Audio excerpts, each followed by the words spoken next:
Hello JDM enthusiasts and welcome to the Bonsai Rides import channel.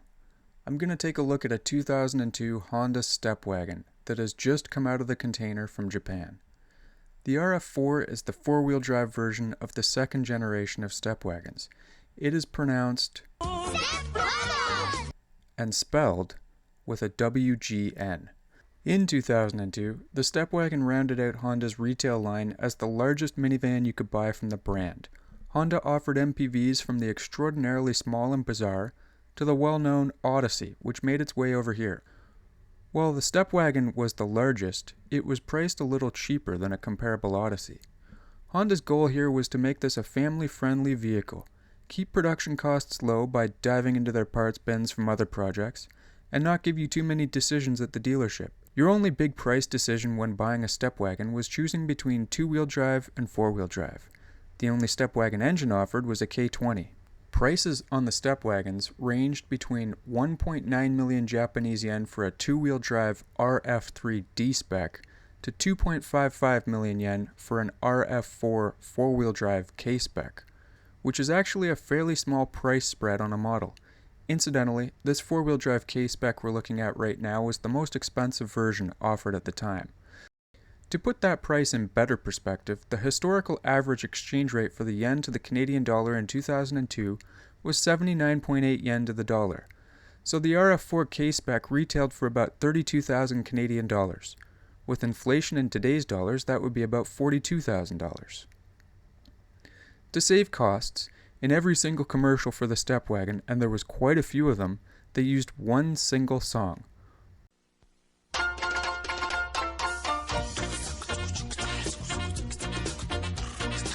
Obla Dee Obla Da by the Beatles. Possibly a song about having too many kids and forcing them to go to work for you, but I'm here for the car. The cavernous Stepwgn interior was a huge selling feature and a marketing ploy for Honda. The 8-passenger seating configurations will fold, swivel, and slide into 4 different modes, which Honda called Play Mode, Food Mode, Cargo Mode, and Sleep Mode. I'm first going to demonstrate the Food Mode by swiveling the front seats. And if you're thinking I should try and drive the van with the driver's seat turned around, because that's exactly what I thought, apparently somebody at Honda thought that too. The seats only swivel when the van is in park. Did you pack this yourself?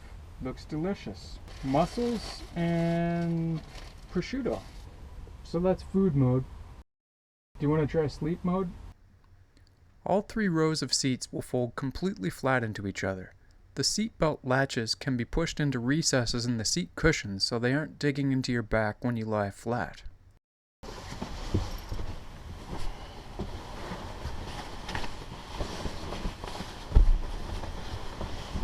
Oh.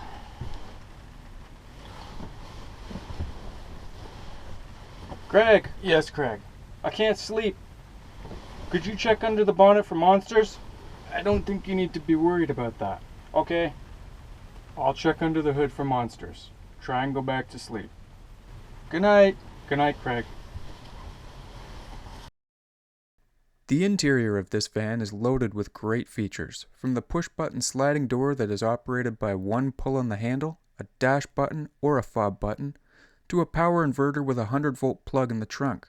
The dash is actually quite a nice layout. Buttons, controls, and shifter are all restricted to the steering wheel height, leaving the cockpit area looking tidy and organized. Floor space is nice and flat throughout, and there are carpets right into the trunk cargo area. The interior really is neat, with its swivel front seats and multi-purpose middle bench. And although I'm sure it was great for families, it was the aftermarket and custom vanning community in Japan that went absolutely buck wild for the Stepwgn.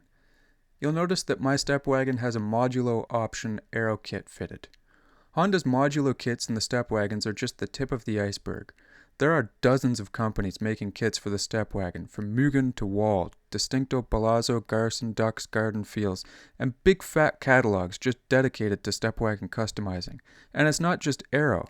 There are intakes, exhaust, suspension, and the K-Series engines are well known for their proclivity to adjustments and tweaks.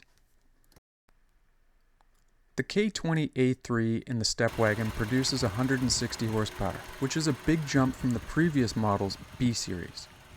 The second generation's chassis was stiffened and handling improved. It's not a bad van to drive, feels fairly responsive, and despite its tall, narrow appearance, it seems to handle and corner well. Being that it was a physically large van with only a 2-liter 4-cylinder engine, it does feel quite light, and more closely related to the Honda Stream than the Honda Odyssey.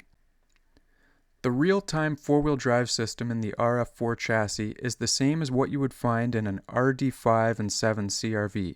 It has a dual-pump rear diff, so the van is predominantly a front-wheel drive, until the rear diff pumps feel a pressure change from traction loss in front, activate a rear diff clutch, and engage the rear axles. There is no driver input for this, just the van's lizard brain telling it what to do. It is a good system, and it's lightweight for a 4-wheel drive. This is all to say that for a price less than its contemporary CRVs or Odysseys, the Stepwgn is a pretty competent van, with a spectacular interior, easy to deal with engine and drivetrain, and an unbelievable supply of aftermarket parts and aero. So if you're looking for a multifunction minivan that you can have a picnic in, take a lie-down nap, or completely kit out with Mugen parts, the Stepwgn might be perfect for you. Thanks for watching, everybody. If you liked this video, please subscribe to my channel for more.